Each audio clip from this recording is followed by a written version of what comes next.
Organizándonos para triunfar con la palabra de Dios leída de la Santa Biblia, nueva versión internacional. En el Nuevo Testamento vamos a iniciar el estudio del Evangelio de Marcos. Capítulo 1. Juan el Bautista prepara el camino. Comienzo del Evangelio de Jesucristo, el Hijo de Dios. Sucedió como está escrito en el profeta Isaías: yo estoy por enviar a mi mensajero delante de ti, el cual preparará tu camino. Voz de uno que grita en el desierto: preparen el camino del Señor, háganle sendas derechas. Así se presentó Juan bautizando en el desierto y predicando el bautismo de arrepentimiento para el perdón de pecados. Toda la gente de la región de Judea y de la ciudad de Jerusalén acudían a él. Cuando confesaban sus pecados, él los bautizaba en el río Jordán. La ropa de Juan estaba hecha de pelo de camello, llevaba puesto un cinturón de cuero y comía langosta y miel silvestre. Predicaba de esta manera: después de mí viene uno más poderoso que yo. Ni siquiera merezco agacharme para desatar la correa de su sandalia. Yo lo he bautizado a ustedes con agua, pero él lo bautizará con el Espíritu Santo. En esos días llegó Jesús desde Nazaret de Galilea y fue bautizado por Juan en el Jordán. Enseguida, al subir del agua, Jesús vio que el cielo se abría y que el Espíritu bajaba sobre él como una paloma. También se oyó una voz del cielo que decía: tú eres mi Hijo amado, estoy muy complacido contigo. Enseguida el Espíritu lo impulsó a ir al desierto, y allí fue tentado por Satanás durante 40 días. Estaba entre las fieras y los ángeles le servían. Después de que encarcelaron a Juan, Jesús se fue a Galilea a anunciar la buena nueva de Dios. Se ha multiplicado el tiempo, decía. El reino de Dios está cerca. Arrepiéntanse y crean la buena nueva.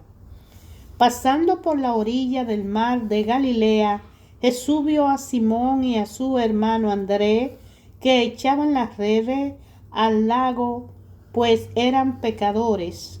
Vengan, síganme, le dijo Jesús, y lo haré pescadores de hombres. Al momento dejaron las redes y lo siguieron. Un poco más adelante vio Jacobo y a su hermano Juan, hijo de Zebedeo, que estaban en su barca remendando las redes. Enseguida los llamó y ellos, dejando a su padre Zebedeo en la barca con los jornaleros, se fueron con Jesús. Entraron en Cafarnaúm y tan pronto como llegó el sábado, Jesús fue a la sinagoga y se puso a enseñar. La gente se asombraba de su enseñanza porque la impartía como quien tiene autoridad,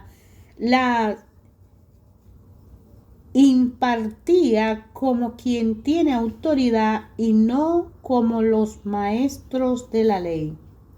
De repente en la sinagoga un hombre que estaba poseído por un espíritu maligno gritó: ¿por qué te entrometes, Jesús de Nazaret? ¿Ha venido a destruirnos? Yo sé quién eres tú, el Santo de Dios. Cállate, lo reprendió Jesús. Sal de ese hombre. Entonces el espíritu maligno sacudió al hombre violentamente y salió de él dando un alarido. Todos se quedaron tan asustados que se preguntaban unos a otros, ¿qué es esto? Una enseñanza nueva, pues lo hace con autoridad, le da órdenes incluso a los espíritus malignos y le obedecen. Como resultado, su fama se extendió rápidamente por toda la región de Galilea. Tan pronto como salieron de la sinagoga, Jesús fue con Jacobo y Juan a casa de Simón y Andrés. La suegra de Simón estaba en cama con fiebre y enseguida se lo dijeron a Jesús. Él se le acercó, la tomó de la mano y la ayudó a levantarse. Entonces se le quitó la fiebre y se puso a servirle. Al atardecer, cuando ya se ponía el sol, la gente le llevó a Jesús todos los enfermos y endemoniados, de manera que la población entera se estaba congregando a la puerta. Jesús sanó a muchos que padecían de diversas enfermedades. También expulsó a muchos demonios, pero no lo dejaba hablar porque sabían quién era él. Muy de madrugada, cuando todavía estaba oscuro, Jesús se levantó, salió de la casa y se fue a un lugar solitario donde se puso a orar. Simón y sus compañeros salieron a buscarlo. Por fin lo encontraron y le dijeron: todo el mundo te busca. Jesús respondió: vámonos de aquí a otra aldea cercana, donde también pueda predicar, para esto he venido. Así que recorrió toda Galilea, predicando en la sinagoga y expulsando demonios.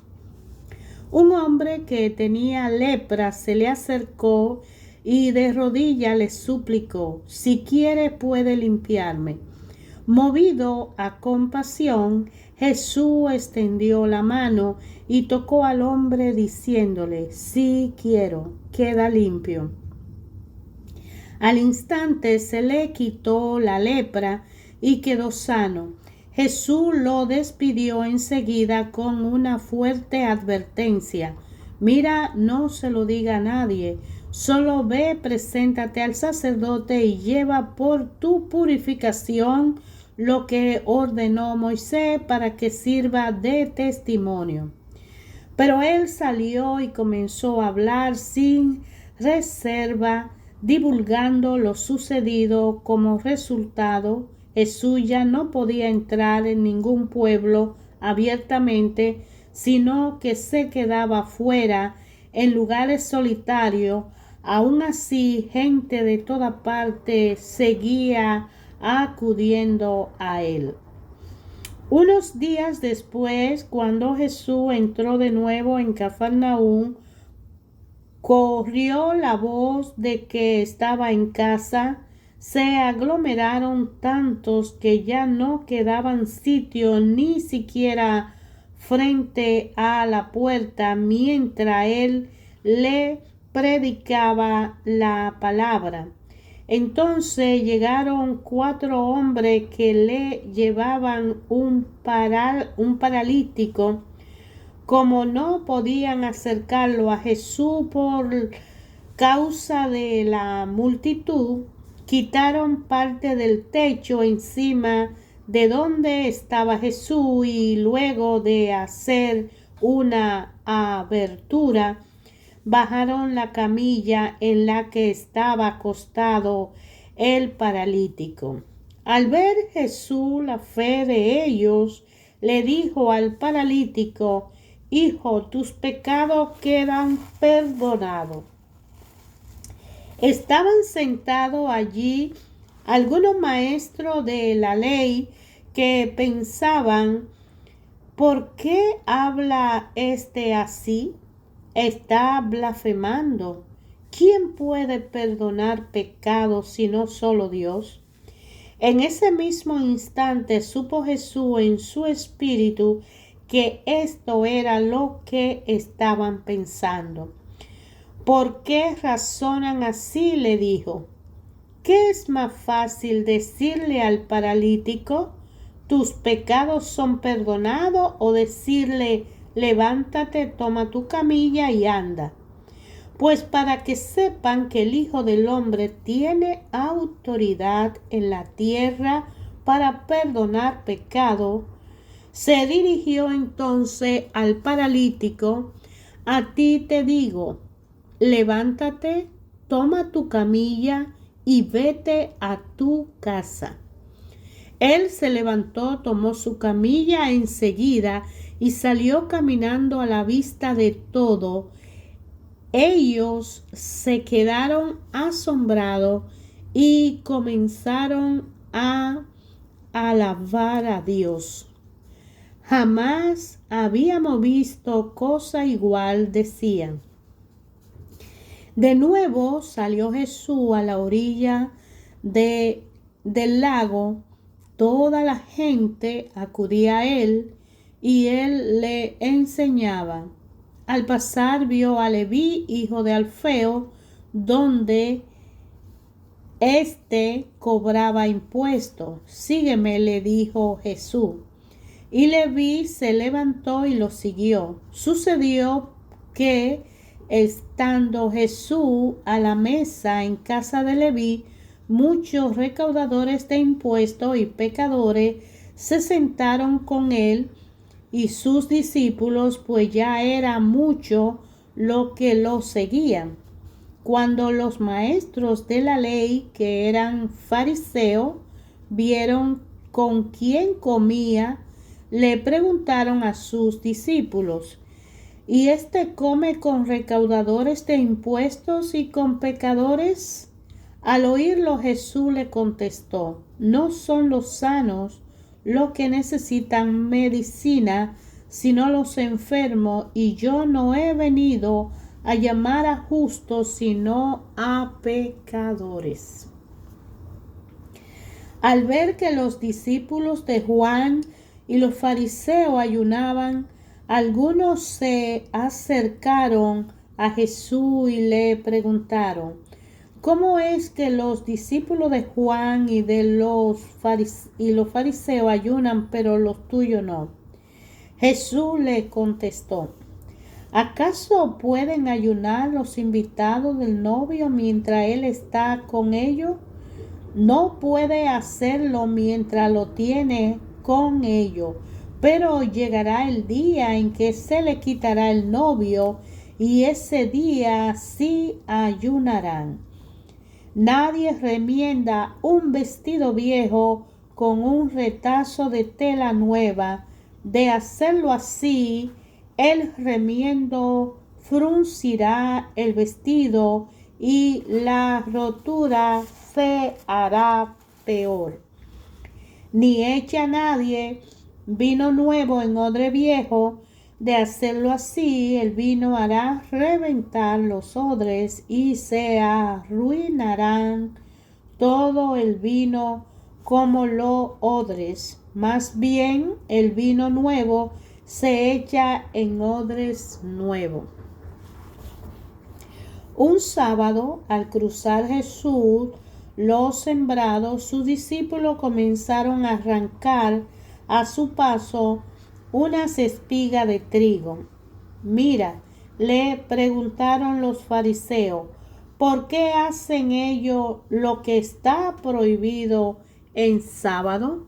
Él le contestó, ¿nunca han leído lo que hizo David en aquella ocasión cuando él y sus compañeros tuvieron hambre y pasaron necesidad?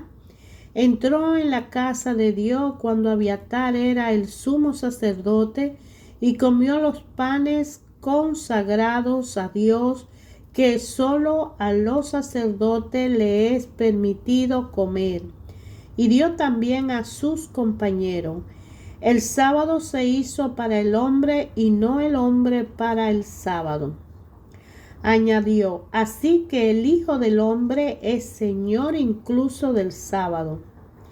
En otra ocasión entró en la sinagoga y había allí un hombre que tenía la mano paralizada. Algunos que buscaban un motivo para acusar a Jesús no le quitaban la vista de encima para ver si sanaba al enfermo en sábado. Entonces Jesús le dijo al hombre de la mano paralizada: ponte de pie frente a todos. Luego dijo a otros: ¿qué está permitido en sábado? ¿Hacer el bien o hacer el mal? ¿Salvar una vida o matar? Pero ellos permanecieron callados.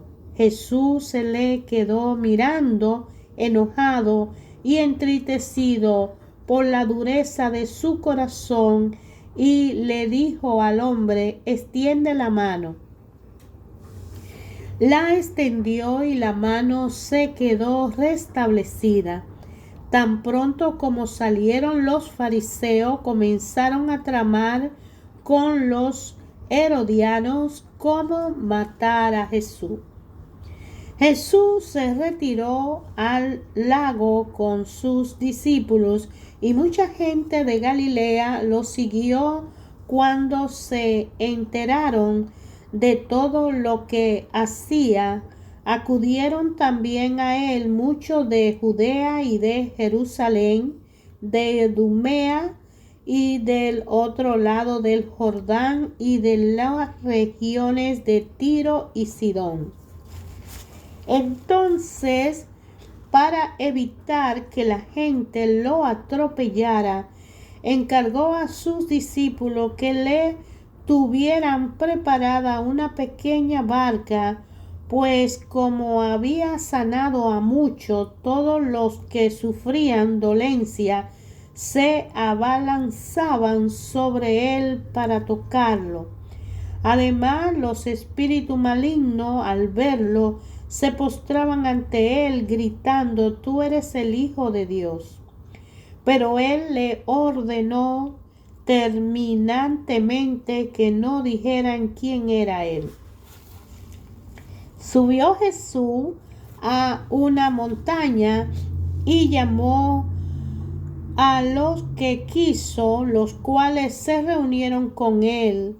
Designó a 12, a quienes nombró apóstoles, para que lo acompañaran y para enviarlo a predicar y ejercer autoridad para expulsar demonios. Estos son los 12 que él nombró: Simón, a quien llamó Pedro; Jacobo y su hermano Juan, hijo de Zebedeo, a quienes llamó Boanerges, que significa hijo del trueno; Andrés, Felipe, Bartolomé, Mateo, Tomás, Jacobo, hijo de Alfeo, Tadeo, Simón el celote, y Judas Iscariote, el que lo traicionó. Luego entró en una casa y de nuevo se aglomeró tanta gente que ni siquiera podía comer él y sus discípulos. Cuando se enteraron, sus parientes salieron a hacerse cargo de él, porque decían: está fuera de sí.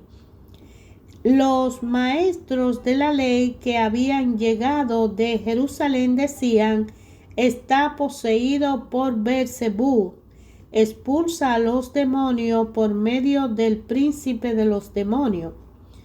Entonces Jesús lo llamó y le habló en parábola: ¿cómo puede Satanás expulsar a Satanás?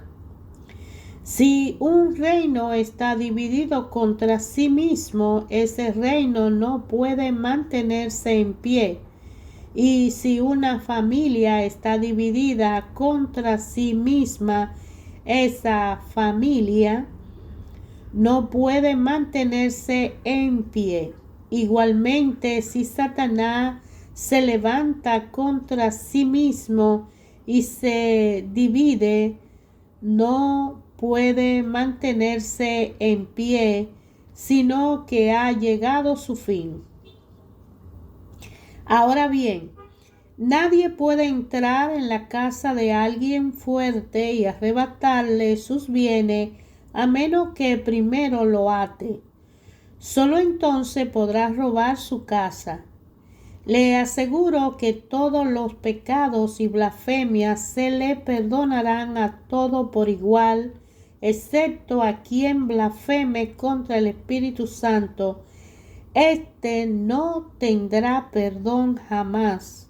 Es culpable de un pecado eterno. Es que ellos habían dicho, tiene un espíritu maligno.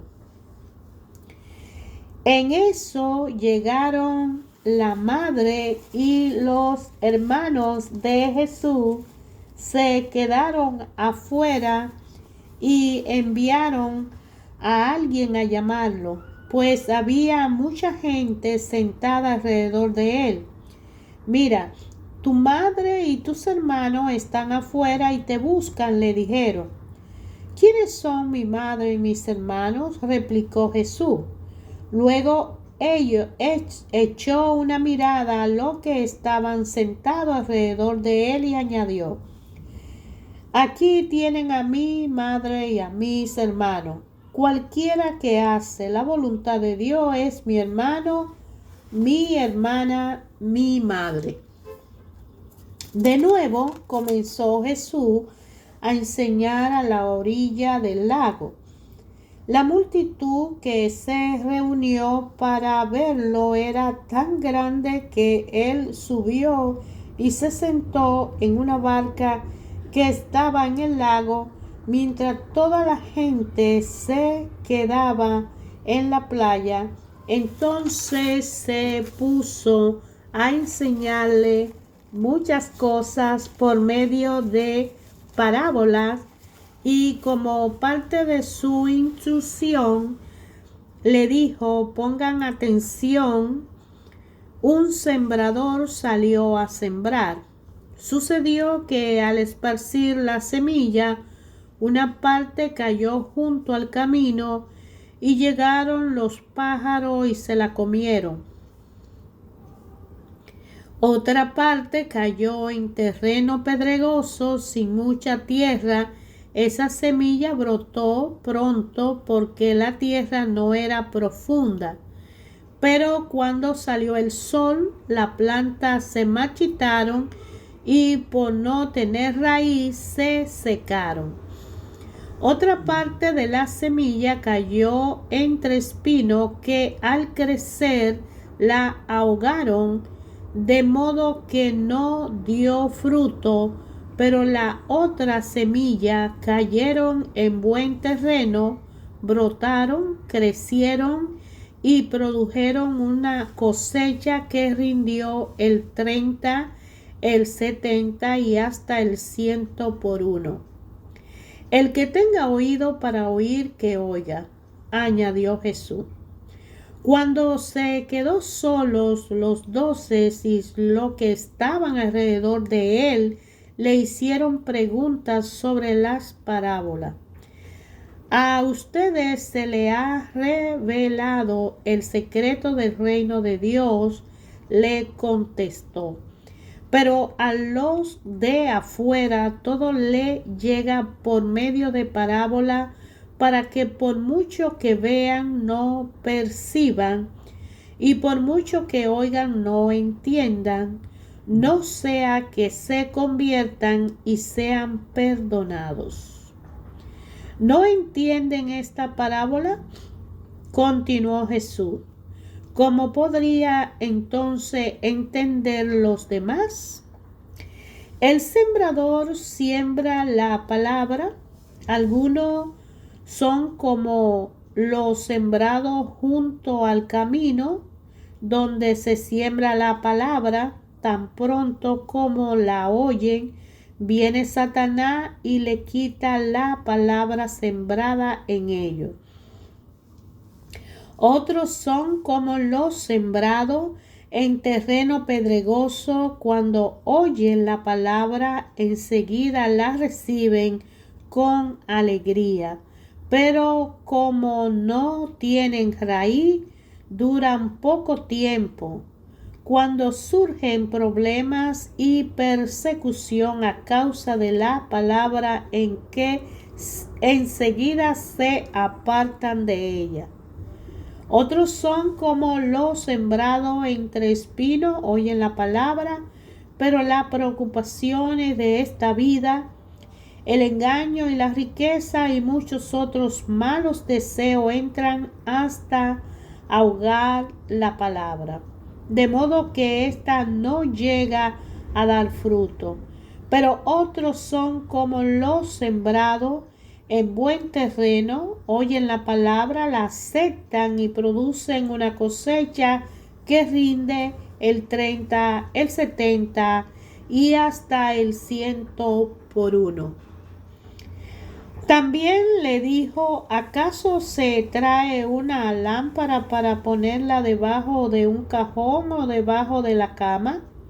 ¿No es por el contrario para ponerla en una repisa? No hay nada escondido que no esté destinado a descubrirse. Tampoco hay nada oculto que no esté destinado a ser revelado. El que tenga oído para oír, que oiga. Pongan mucha atención, añadió. Con la medida que midan a otros, se le medirá a ustedes y aún más se le añadirá. Al que tiene, se le dará más; al que no tiene, hasta lo poco que tiene se le quitará.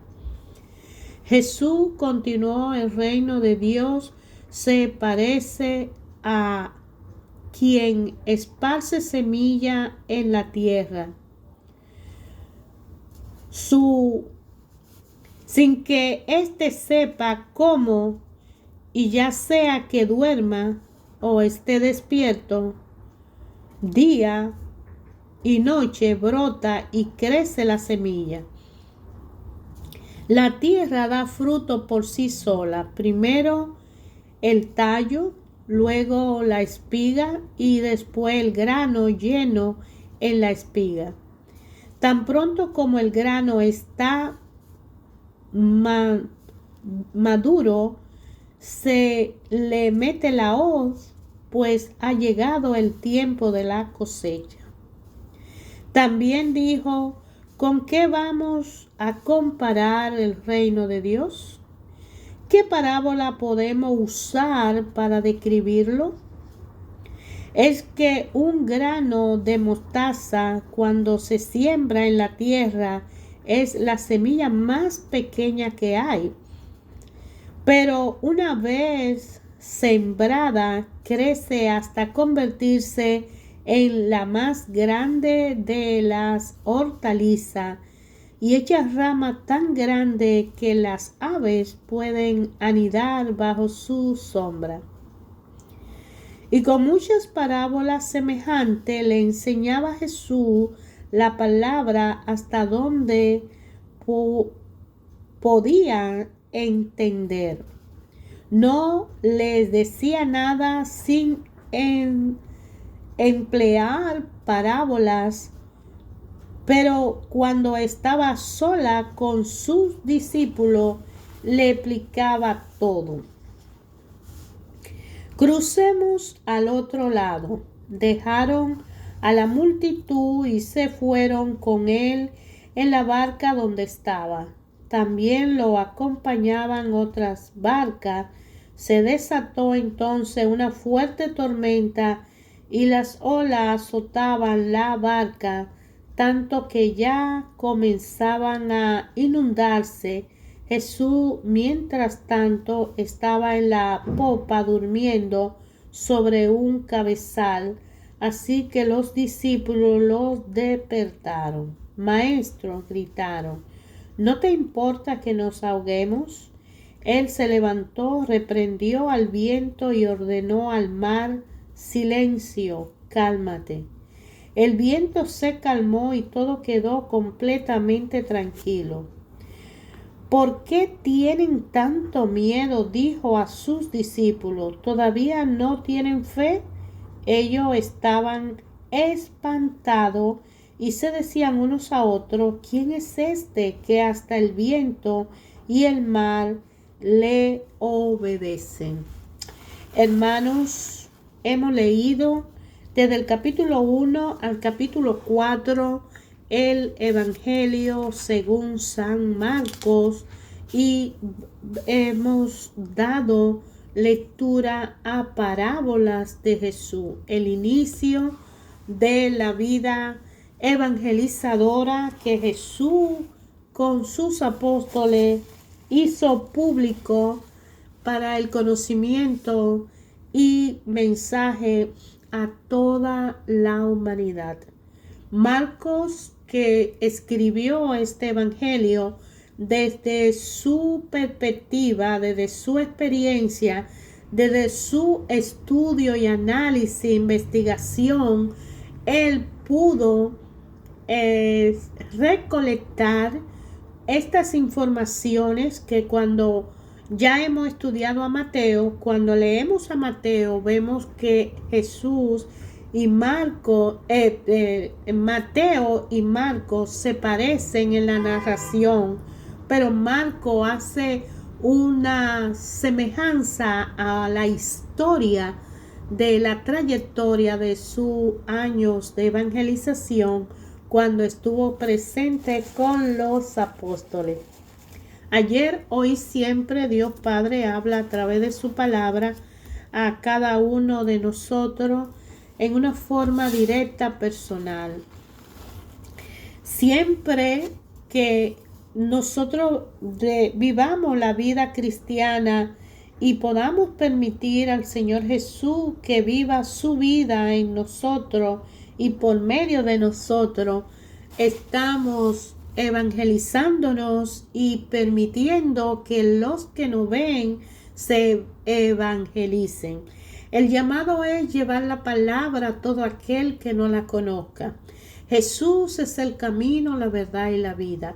Y Jesús es el Hijo de Dios, hecho hombre a semejanza de nosotros, para que nos identifiquemos con el puro hombre que no tuvo pecado y que cumplió la meta de darnos la salvación, porque cuando él fue a la revelación de Moisés y Elías en el monte que subió con Pedro y Juan y su hermano, Jesús allí se transfiguró y fue a recibir ese cumplido de misión que vino a hacer en la tierra. Y él fue igual que Moisés, que tuvo una misión que cumplir, igual que Elías, que tuvo una misión que cumplir.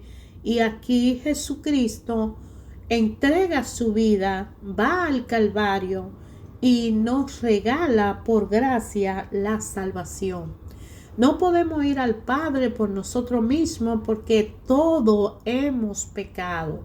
Todos somos pecadores, hijos amados de Dios, que ha dado a su único Hijo para que todo aquel que crea y le siga no se pierda, sino tenga una vida nueva y eterna en Jesucristo, cargando nuestra cruz, siguiendo su senda, y con la ayuda del Espíritu Santo podamos cumplir el plan y propósito que se nos ha asignado a cada uno de nosotros. Aquí lo importante es conservar la gracia de la salvación que nos fue dada en Jesucristo en la cruz del Calvario, al resucitar y elevarse para ir a preparar un espacio para todo aquel que decida aceptar y seguirle.